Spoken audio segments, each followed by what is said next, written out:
Hello and welcome back to the You Are the Program podcast. It's August. It's football month. We're back with the preview series. We got Tyler Higbee, Brian Lewerke, Dante Rosano. Very, very, very fired up as we are in football month now. Yeah, I woke up the other day and it was like 65 degrees outside, which is a first for Philly in the last little bit. It was actually a little chilly and it started feeling like football weather. So yeah, did you walk outside and go? smells like Spartan football. Yeah, I mean, we had our first preseason game last week. Lions got smacked around, but it's preseason, so don't read too much into it. But that means we finally made it, fellas. Football season's back, and it's only a couple weeks till the first college game, so let's go. Preseason football is always a hilarious thing to explain to your significant other as well. Like, Steph was so confused why, or I should say my fiance, but Steph was so confused why, like, where Jared Goff was, just everything that was going on in the football game. It didn't even matter. She's like, well, then why do you even need to watch? Valid point, but football's back. Today, we've already done, let's see, USC, Nebraska, and then UCLA. And here we are. We have now arrived to the meat and potatoes of the schedule. Today, we will be previewing the Indiana Hoosiers. And as I had told you guys, I'm pretty fired up to do this preview. Not that I wasn't fired up to do USC, Nebraska, UCLA, but there's a little bit more familiarity with these teams, I would say. Indiana being a team that's constantly on our schedule, and obviously the national headlines that they made in the past year.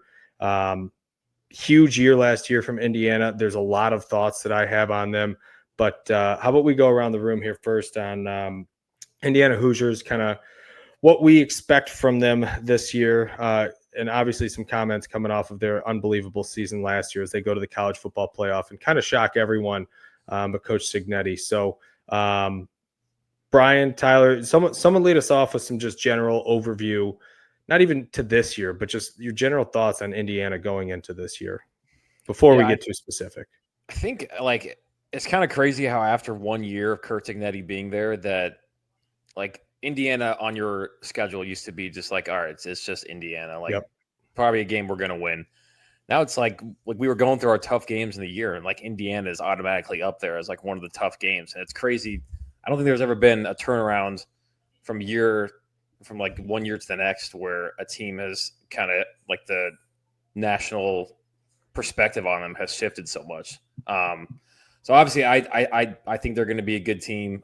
They brought in some good players, the quarterback specifically, that I think is really going to help them out.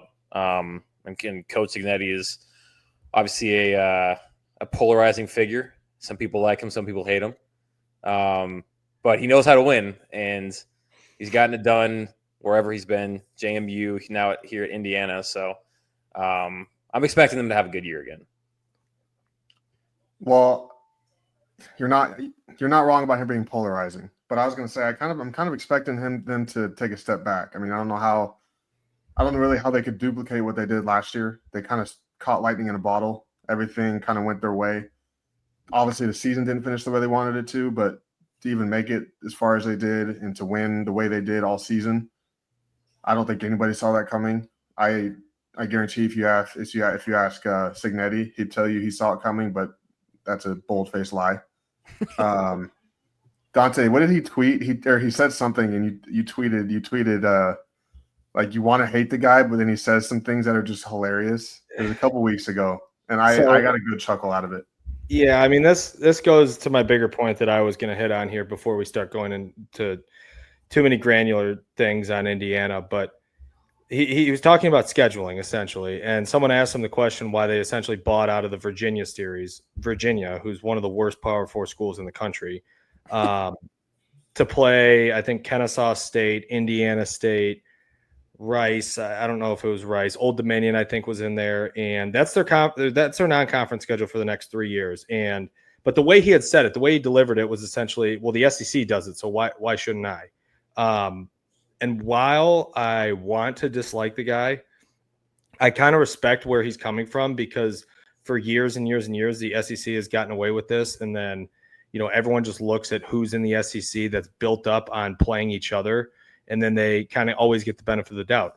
So on one hand, when I think it was on our combined Twitter account for the podcast, I tweeted out that their schedule is an absolute joke. Their non-conference schedule, and the fact that they're buying out of a Virginia series is something that's just, I don't get it. Like, for the good of the sport, it's bad. Like, you can say it's a smart move to get into the playoff, but for the good of your fans of Indiana and the good of the sport, it's a bad path to go down. And I give Graham Couch a lot of credit, the Michigan State columnist with the Lansing State Journal. I listen to his podcast often, and this is kind of his point, is that it's just bad for the fans. Like, your entire pretty much first month of the season, yeah, you're excited that football's back. You're probably only watching an hour. I mean, you might watch the entire game, but nobody's actually interested in going to see you play Kennesaw State. Think when Michigan State's playing a Notre Dame. Think when you're playing a Oregon back in 2015, right? Those atmospheres build college football. And so whether or not it's good for the playoff, and this is a grander thing about the playoff, it's just bad for the fans. And I think that's bad business, but also it's good business for Indiana getting into the playoff. This is all aside from the fact that I don't think it should help you get into the playoff. Yeah, whatsoever. I mean, it sucks for the fans, but it's a smart move if you want to, like, go into November with a 9-0, 10-0 record.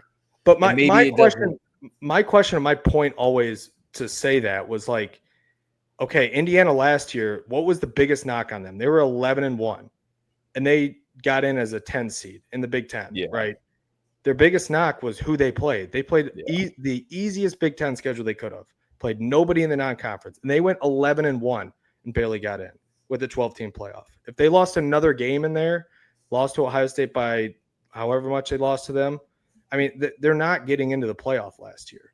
So, like, does it really help them to go 9-3, 10-2 when you have schools in the SEC that are going 8-4? And as right or wrong as it might be, they have those strength of wins. Like last year, I think Ole Miss and Alabama, they have those wins that were over Georgia, LSU, those other schools that the committee's probably jumping you. So that was kind of my argument with it. If you want to boost your wins and you want to always be in the argument, I think it helps. But what's the harm in playing Virginia? If you're that confident as Kirk Cignetti that, hey, I win, what is the harm in playing Virginia? I think it's just because, like, if you lose, Virginia goes on to go 4-8 that year, and you lose to them in the first couple games of the season. I don't think it should matter as much. Like, I think a team changes completely from, like, September to end of November. But if you lose to that team in September, and that's still going to be a knock on your resume, and people are going to point that out. If you lose to Virginia in September, you got bigger problems. Okay? I know, I agree, but you're not getting through conference schedule unscathed. I can promise you that. Yeah. So, the other thing too is, like, Texas and Ohio State play each other week 1. You want to talk about non-conference scheduling? Win or lose that game, you're still in good shape. Both those teams are going to be there at the end of the year. Yeah. And the committee is going to put way more stock into that than they are Indiana playing Kennesaw State, ODU, and was it Indiana State? Is that their third one? Yeah. So, like, cool, they go 3-0 against those teams, but Texas loses by 3 on the road in the Horseshoe week 1. Like, that's gonna mean a lot more. Yeah, I mean, that's the most I'll say. I didn't really want to derail it, but I know I was kind of hammering on this probably a couple weeks ago when it first got brought up. Then the Kurt Cignetti thing. Look, I respect him. I think he's a great coach. I think they execute very well. They're obviously a very disciplined team. I mean, like, that was the biggest thing that jumped off the page to me last year from, like, when week 3, 4 kind of came around and they were taking teams out, but how they continued to week after week after week take care of their business, be disciplined, execute. I think those were all very, very impressive things that Indiana was doing. So I don't want to take anything away from them and the program that Kurt Cignetti is building, because I think he's a very good coach. And I think as long as he's at Indiana, they're going to be competitive. I don't know if on the scale of 11-1 every year, but I think they're going to be a competitive program. So, Brian, to your earlier point, yeah, I think they've built this program, and kind of you look at the schedule, it's not so much as an auto win. Now we'll see in year 2 here, but anything else on general before we start to get into the preview here? I just kind of wanted to touch on that. I know we went a little long on it though. No, I'm good. Okay. All right. So your Indiana Hoosiers this year in the Big Ten, first of all, let's get into some of their betting info. This kind of gives us a gauge of where they may fall in the Big Ten pecking order here, and kind of what to expect just as of August 3rd, 2025. To win the Big Ten, they are plus 4,300. For reference, I believe Michigan State is plus 12,000. So I think Indiana's just outside of like the top 4 or 5 tier there in terms of winning the Big Ten. Their over-under win total for the year is 8.5. And to make the playoff, they're plus 590. Anything kind of jump out to you there just before we kind of get into offensive defense? They got a lot of transfers in, and we'll get into it. But is there anything that pokes out to you there in terms of making the playoff, over-under wins, anything else? I think their over-under win seems a little low. I'm not sure on their schedule. I'm about to pull it up real quick and see who they have. Well, we know that they have 3 wins, so mark that down. Hopefully. They play Illinois at home, first Big Ten game, at Iowa, at Oregon. No Michigan, no Ohio State. Yeah, but they do play at Penn State and at Oregon and at Iowa, so that's a little tough. But yeah, I mean, I still feel like they could get over 8.5 pretty easily. I agree. I mean, yeah, you just got to find 5 more wins the rest of the year. So yeah, or 6 more wins. Okay. I would agree. I think they're going to go over as well, but this is going to be a big thing. Year 1 to year 2, they had a good team last year, a very special team. But I'm interested to see if that kind of holds true, and if it wasn't just what was it? It was Curtis Rourke, right? Not Nathan Rourke. Yeah, It was Curtis.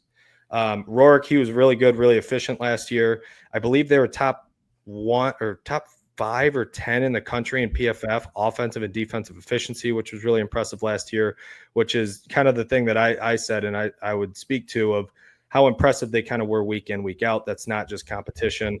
A little bit might be, but other than that, they brought in a whole haul of transfers and some pretty impressive ones as well. The biggest one I would say is Fernando Mendoza, the Cal quarterback. If you've seen any like early 2026 mocks, you might see this guy mock drafts. You might have seen this guy pop up in the first round mock drafts. Big talent. He completed for about 68% of his passes last year, 3,000 passing yards. He did not start the first 2 games, I believe. He had 16 touchdowns and 6 interceptions. Roman Hemby, a running back from Maryland. It's a name that you've probably heard of for a while now. I believe he is a 5th or 6th year senior from Maryland. He was over 1,000 yards, I believe, in his sophomore year. Last year, only 600 rushing yards. He's played in 42 total games.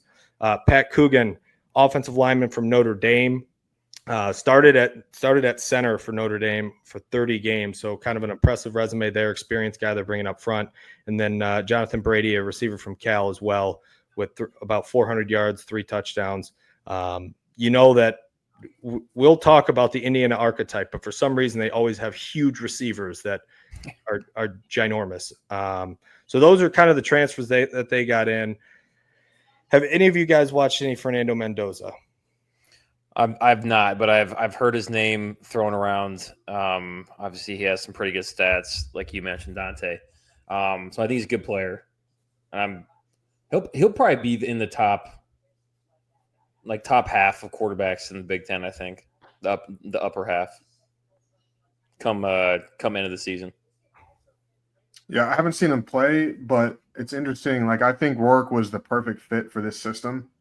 Mendoza might have more talent, but we'll see how he fits in with this system. Because, like I said, I think Rourke was the perfect fit for what Cignetti and that offense wanted to do. So that's a phenomenal segue into what I was going to talk about, and let's spend a little bit of time talking about what they were last year. I mean, they were very balanced, but very efficient. And Tyler, what you had just talked about with Rourke and how efficient he was just always making a smart, efficient play. He never really had any big misses. I mean, it always felt like when there was a throw to be made, he had it. And then on top of that, just the efficiency that offense moved at. And that's something that I would say is probably the biggest question mark I have going into this year, because although Mendoza is a talented guy, obviously pops on a lot of, like I said, mock drafts, people know his name. He is turnover prone. last year he had the 4th most turnover-worthy plays in the country as a starter last year. So that is one thing in terms of the efficiency. And on top of that, Indiana was a plus 15 in the turnover battle last year. 1st in the Big Ten, 3rd in the country. Just for reference, Michigan State was -8, which is very bad. So as you can tell, the efficiency and kind of the pace that their offense and defense kind of move with is the biggest note that IU had going for it last year. And you bring in a quarterback that's got talent, but might not always make the right play. And that's something that is going to be – honestly, in those first couple of games, even if they're going to kill everyone by 60, it's going to be interesting to see, because it didn't feel like Rourke was ever putting the ball in harm's way that much. That's a good point. Elijah Surratt, was his brother Sage Surratt that also went to Indiana? Do you know? Yeah, I think so. A couple years ago. Not certain on that. Yeah, I mean, it would make sense if they had the same. Well, Surratt was at JMU before he came over to Indiana. Okay. So maybe, but yeah. Offensive line wise, Higbee. Felt like last year they were very efficient. I'll keep saying the word efficiently with Indiana, because every time, again, you brought it up or you watched them play, it just seemed like they never got out of it. Like, how many negative plays did it feel like when you were watching Indiana they had? How many sacks? Not a lot. No turnovers, obviously. The efficiency was always impressive with them. Yeah, they're really good at, like, they knew who they were. They were efficient. They're going to get the ball out quick, and they're going to be efficient in the run game. Like, they never beat themselves. You had to play pretty much perfect defense every play to even have a chance. This is who they were last year. You just got to tip your cap. They were really good. They knew who they were. They were going to move the ball and put up points.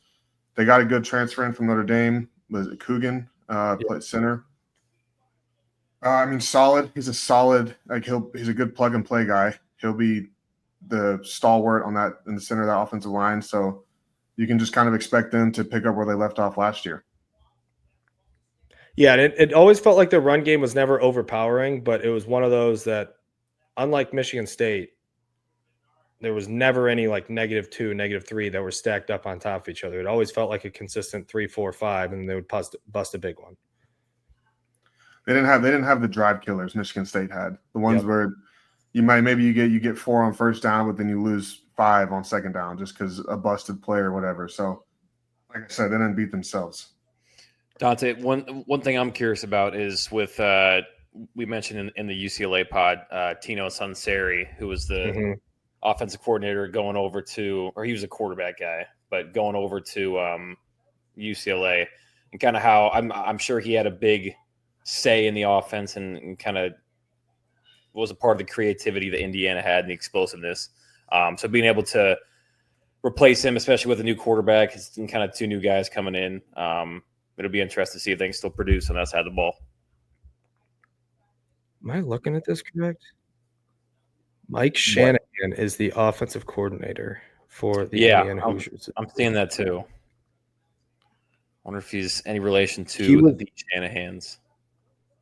I mean, he has to. More to come on that, but it looks like he was at JMU as well. So obviously a lot of this program has been kept intact no matter what the turnover. But yeah, Sunseri was the offensive coordinator last year. So yeah, that's a very good note to make in terms of the play calling efficiency, because obviously it's a Cignetti offense and that's kind of their brand of football. But in terms of play calling, everything else, it kind of changes from one coordinator to the next. So more to come there. But yeah, offensively, turnovers is going to be the big thing. Efficiency is going to be the big thing because they felt like they were never off schedule last year. So on the other side of the ball, talking about the turnover battle with Indiana being plus 15, top 3 in the country, best in the Big Ten. Defensively, they were very solid as well. They're highlighted by D'Angelo Pons. He's a junior defensive back, which I thought he was older. And I thought he's been at Indiana the entire time. He was at James Madison his freshman year, where he was a freshman All-American. From there, he's now a junior, and he's preseason All-Big Ten, Lott Trophy watch list. Pretty much any watch list in the country for defensive backs and defensive players, he's on it. He's been very impressive and a lockdown corner there last year, and they expect that to continue this year. But up front is kind of where they were really impressive last year and highlighted by Mikhail Kamara, 15 tackles for loss and 10 sacks. And overall as a unit last year, they were number 2 in PFF and defensive efficiency, which again, you can factor in who they played, their schedule, whatever, but defensive efficiency, it's an impressive metric. And so for them to be kind of top 5 or number 2 speaks volumes about what they had on that side of the ball. So this is a unit that I expect to be very solid again. They returned pretty much the majority or kind of the biggest names that were on that defense. So I expect to continue on that side of the ball. And I'm not looking for that. If there's anything, like if we're looking at the Indiana offense defense, I am more sure that their defensive side of the ball is going to be one that's going to carry over pretty much. I don't know about number 2 in defensive efficiency. That's a really high mark to get, but I think this is going to be a really good unit again this year. Yeah, I think Indiana's MO kind of defensively is aggressive against the run.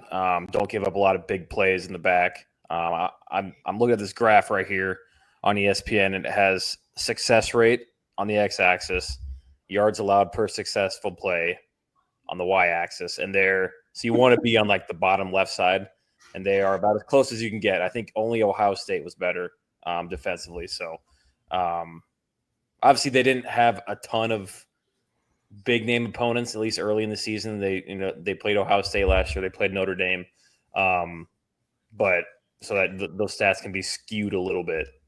But even against like Notre Dame, though, I thought they were still impressive. I mean, I remember in that playoff game, Jeremiah Love, I think, had like a 98-yarder or something. But for the most part, what was the final score of that game? 24-16? I think it got 2 scores near the end.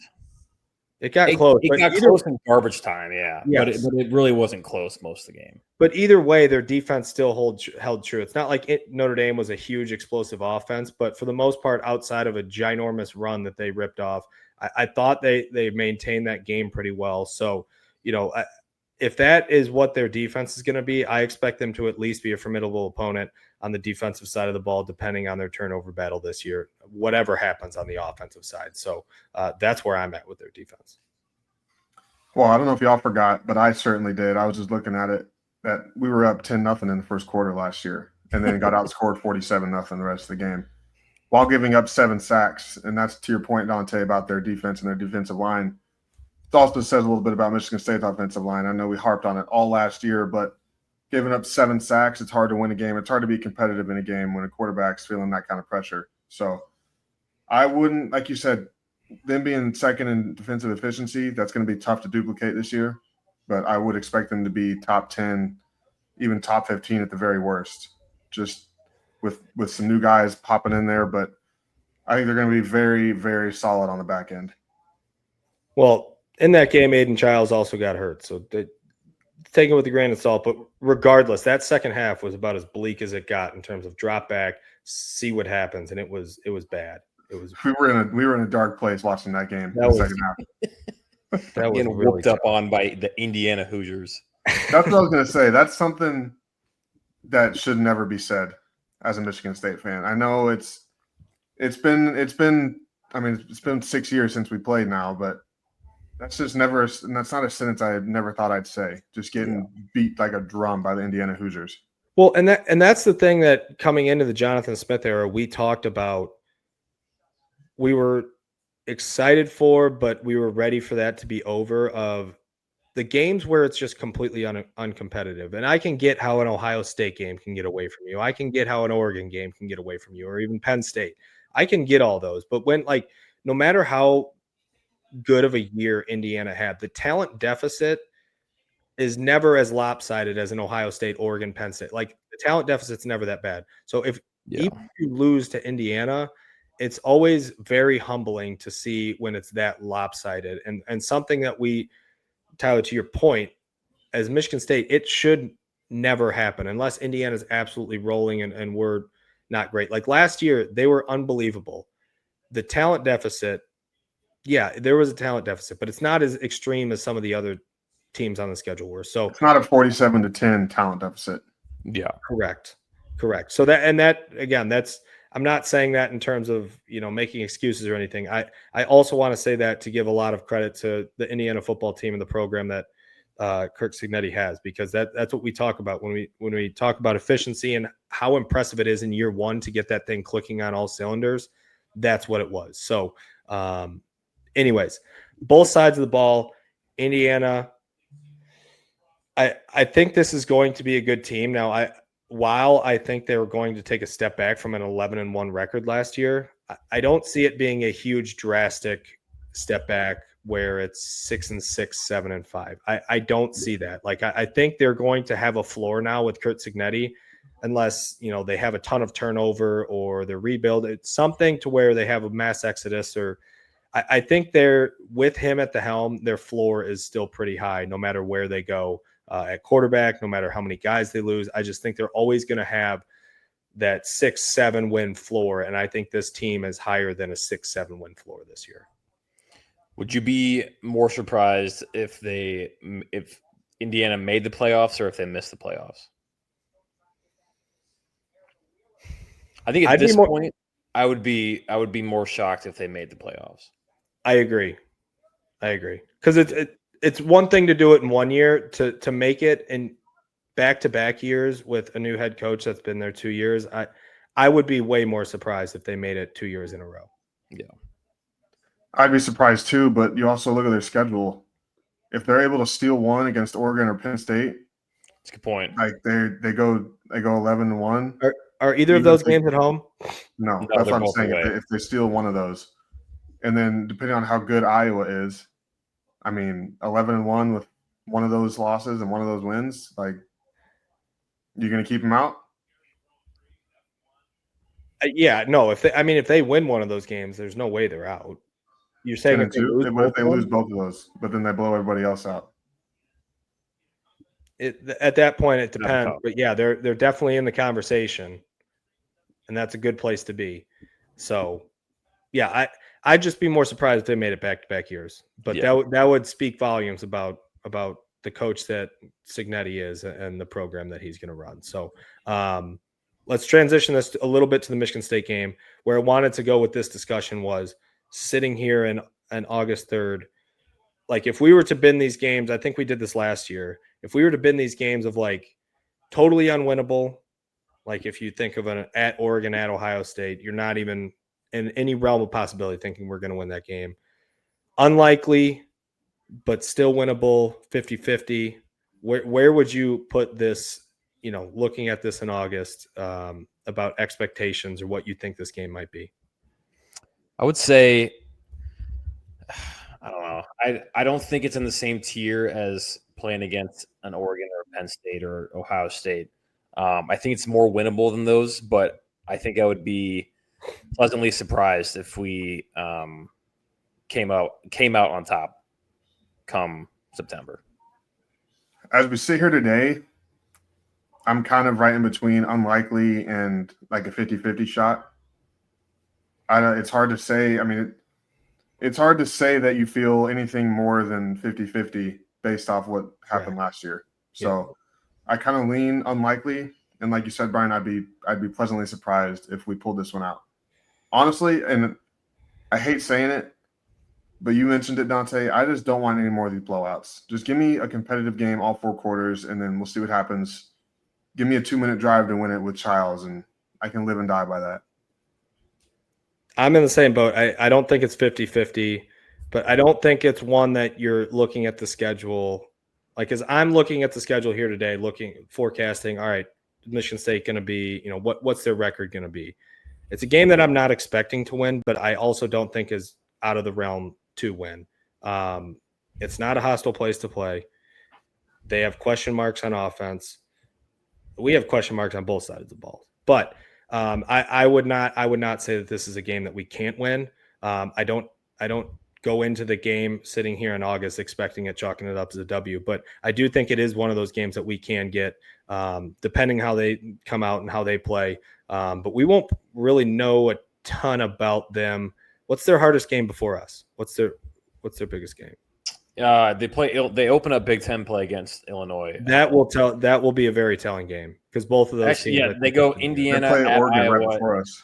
at Oregon, and then us. So we'll know what we're catching them at a good time. Wait, yeah. Okay, you reading me that schedule, I would be stunned if they make the playoffs 2 years in a row. They got Illinois is a dark horse favorite. I said if you steal one against Oregon and Penn State, and I think it depends how good Iowa is. I mean, Iowa's never an easy out, but you would think you're going to win that game if you're Indiana. Yeah.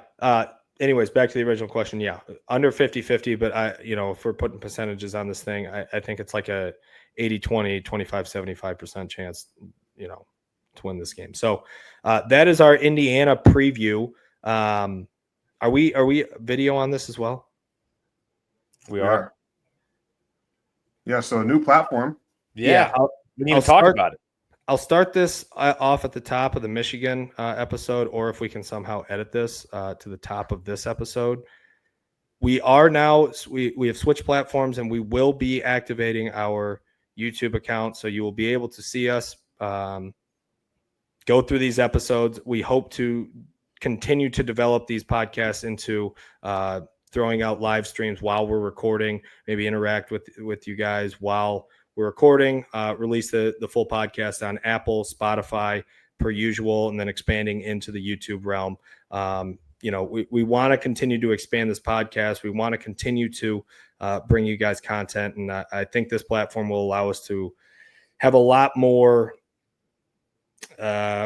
utilization of whether it's video or some other things that we would like to do down the pipeline. So hello, everyone. We will be continuing to see you guys as we go forward. But that is all for the Indiana Preview Podcast. Go Green. Go Green.